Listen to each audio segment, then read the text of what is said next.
Hello everybody, welcome to Red Tool House. On today's video, we're going to retire the old feeder here. Many of you have asked over the past, actually a couple of years I guess, to detail this feeder, and I've been hesitant to because I'm not impressed with it. It was a kind of design I wanted to try to use. It kind of came up with based upon other things I've seen, using just scrap wood. I wanted it to be outside of the chicken coop so the chickens could have access to it out here in the sun. I think my lips are frozen. But it served its purpose. It's a couple years old now. The things are getting a little warped, and the wind knocked it over multiple times. Basically what it is, you can see by the amount of feed I have on the ground, its design has failed. What I used to have on all four sides, it's just on two of the four sides, were these little rails, these little pieces of wood that kind of dammed up the front of the PVC, and that way the chickens would still have to reach their head in and peck it out. Well, over time those rails have come off, or they've actually clawed them off, and now the feed is coming out. Well, the way this feeder was designed to work, again, I know it's not like it was an original design on my part by any means, was a big box with PVC pipe in the bottom.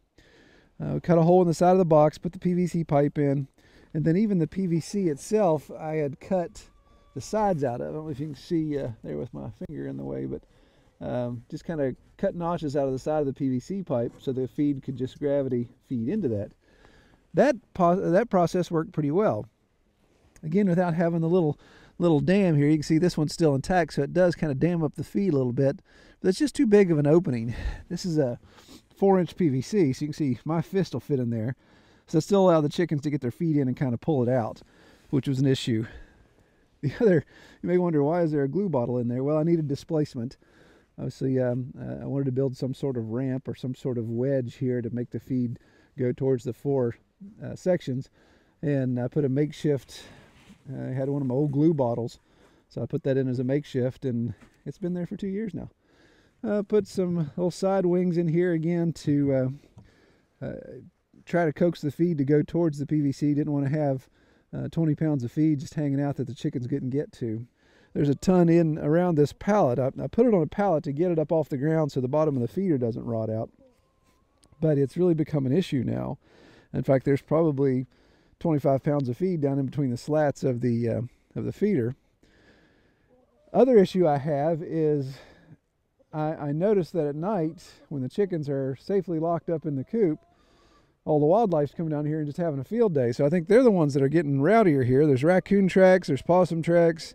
I think there's just there must be a nightly party down here with a buffet open. So we're going to phase this out, and I think we're going to try to get a new feeder inside the coop. So at night, when the automatic door comes down, locks everybody in, then the party's closed down. We're going to kill the party here.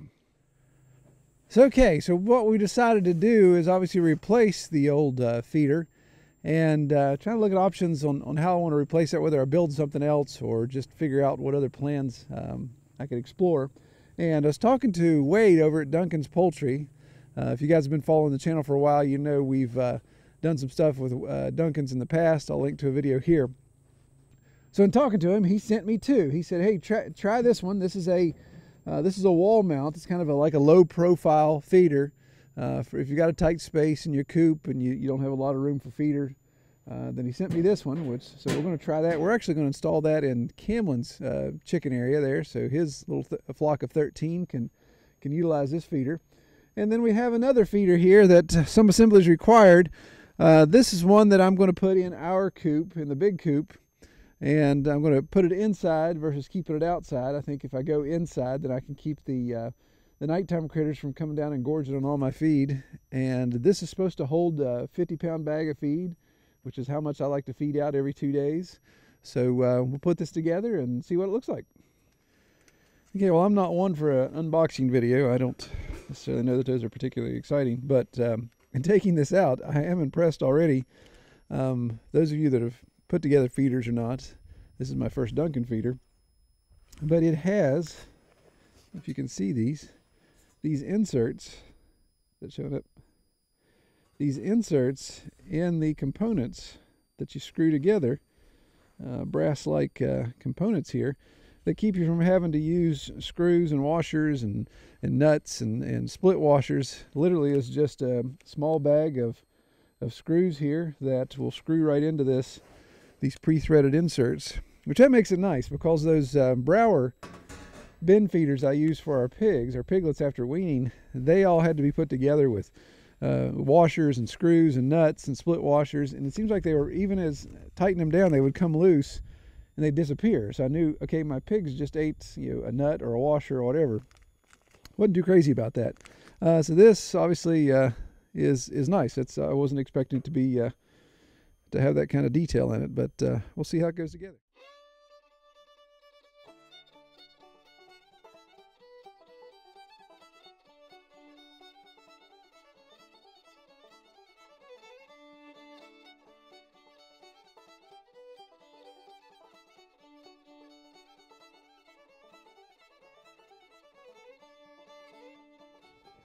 Okay, well, that was hardly worth doing a time lapse on. That went together pretty quickly. So, of course, being left-handed, I put it together backwards, but chickens don't mind. It's not like they need to read. So, went together pretty quickly. One screw left over, always like that. Better than the opposite. And pretty sturdy. So, we're going to put, like I said, we're going to put this one in the big coop. So, we'll go down and try that out. And then we'll see about mounting the wall mount in Camlin's coop to see if we can help in that situation as well. Follow us to the coop.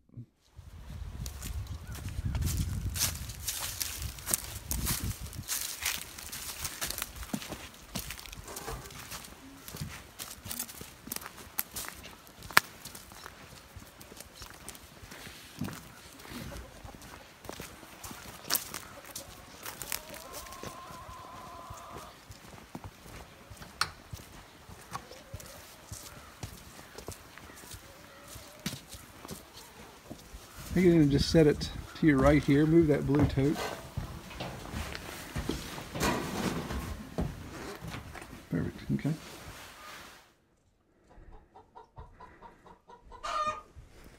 Everybody, you can just set it down right there. Very good. All right.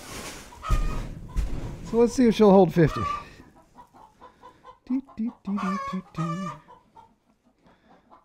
It's getting big and fluffy around here.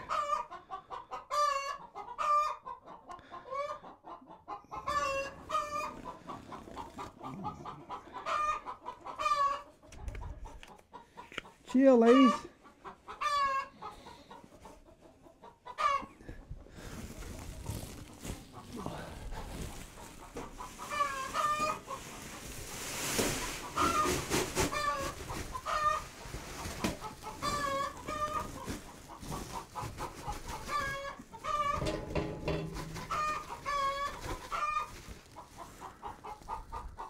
Looks like just a little bit. Obviously, if it fills into that pan, it would go in there.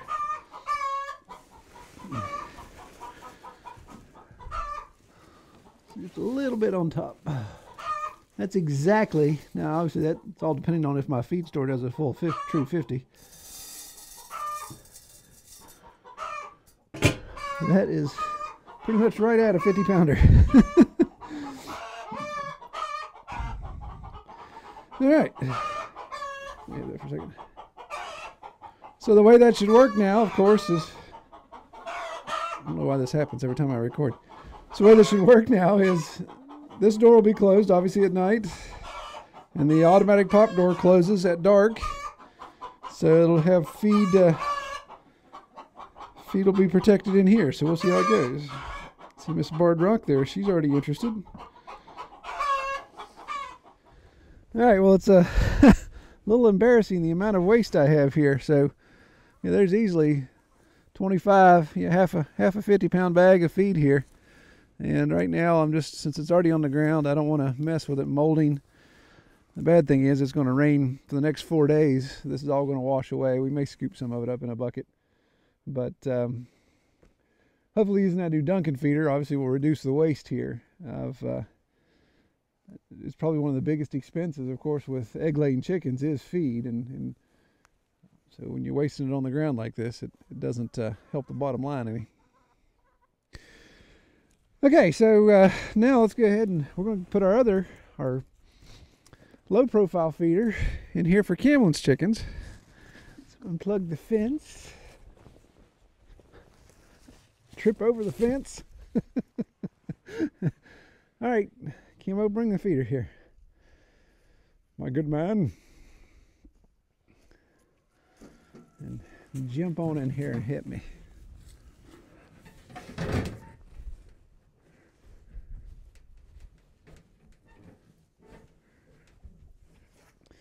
Okay, so this is the, I've done videos about this. This is where we have the phone booth coop. This is Cameron's 13 chickens that we have in a little cordoned off area here. Probably time to rotate them again. Obviously nothing's growing back. This is a real thick hillside, so they've really done a good job clearing this out. But what I'm thinking, inside the phone booth coop, of course, are all their roosts. So anything inside there gets covered in poop as they're sitting up on it. So I hate to have their feed be in a situation where it has poop on it. So take a step back there, Camo. Just step. So what I think I'm doing, I've got enough overhang here on the roof, and the way I happen to have this facing, this is east, so all of our storms come down the valley. So I think I can mount this here to the outside of the coop, not have any rain. That's what I like about this. It's, you know, it's a low profile. It looks like it's about 7 inches, 8 inches deep. So I can mount that on the outside, obviously not that high, so the chickens can access it. And they can be fed outside, not be pooping all over it, and easy for Cam to come fill it up each time. He doesn't have to crawl inside the phone booth coop. And when we go to move the coop, obviously the feeder goes with it. So I think we're going to try that. Now, the one thing I do like, and I wish, it's funny how some companies do this and some companies don't, that they provide a simple little template.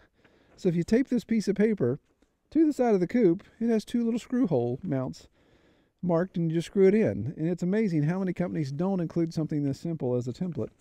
It makes it so much easier. When we do sign work at the office, sign companies always do, so they know how to do, but it seems like some people just don't know how to attach that.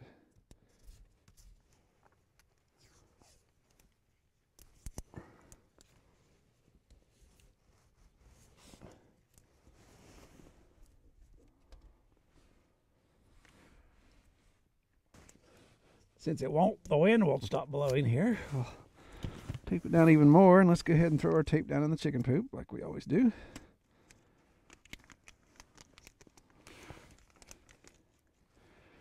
Screwdriver, good sir.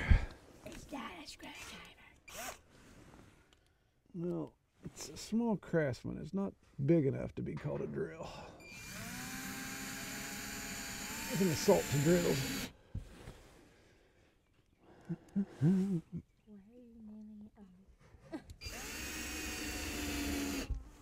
Okay. Maybe run that a little too far in. One twist. Okay, so easy drill into the template here. Voila. There it hangs. I think, Camo, you think that'll work?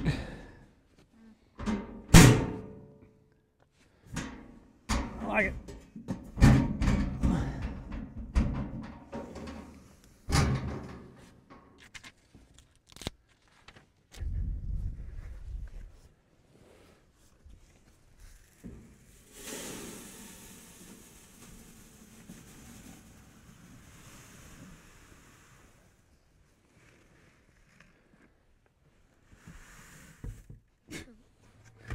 Helps if you pour it in the feeder and not on the ground. So okay, so now it's been a week later since we installed this, and I got to say I'm impressed. Obviously, it does exactly what it's supposed to. But the thing I'm noticing, and you may say, "Well, duh, Troy, we see that from the video perspective." We're really saving a lot of feed.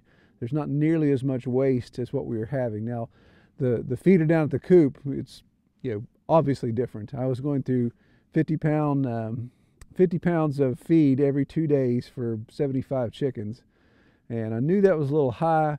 And again, just neglect there. Didn't realize how much waste was going underneath the feeder, but then also realizing that the large possums and raccoons that have been hanging out, they're a little overweight, so we're going to have to start a bariatric program for them. But So I'm saved a lot of money there in feed already just this week. So obviously this week isn't a full, true case study because I had all that feed laid on the ground, but I've only put one 50-pound bag in this week. So if I can go from 3 50-pound bags a week to 1 or 1.5, that'd tickle me to death. That'd save a lot of money. Cameron's feeder, same way. Again, he's only got 13 chickens, so a lot less food consumption, but not any waste. What here is on the ground is what he spills when he pours it in there. We had, as we've always had, we've had torrential downpours in this last week, so the rain is not running in. None of this feed has gotten wet or spoiled, so so I'm really happy with that. It seems to do the trick. What's really neat too, Wade pointed this out to me after the fact. I didn't even realize it, but this is made, I believe this is less than 16 inches wide, so it's made to actually fit in between studs. If your coop is built out on 16-inch centers, then this will actually go in between it, so it makes it even more low profile. It can recess in between the studs of your coop there. So pretty neat. Like I said, it's built well. We'll see how it holds up, but I'm impressed with Duncan's design of their feeders here. All right, if you're in need of chicken feeders, I would definitely suggest checking out what Duncan's have going on there with their feeders. Like I said, they're pretty nice. Talk to Wade at Duncan's. He's going to offer a code for us again, not only for the feeders, but for the entire website. So if you use the code RTH, you can take $10 off an order of $100 or more. And like I said, the feeders, it would be a good opportunity to use that code, or even ordering chicks. Their hatchery, they got a really good deal on chicks. That's what we got last year. So check them out. Well, appreciate everybody watching. Take care, everybody.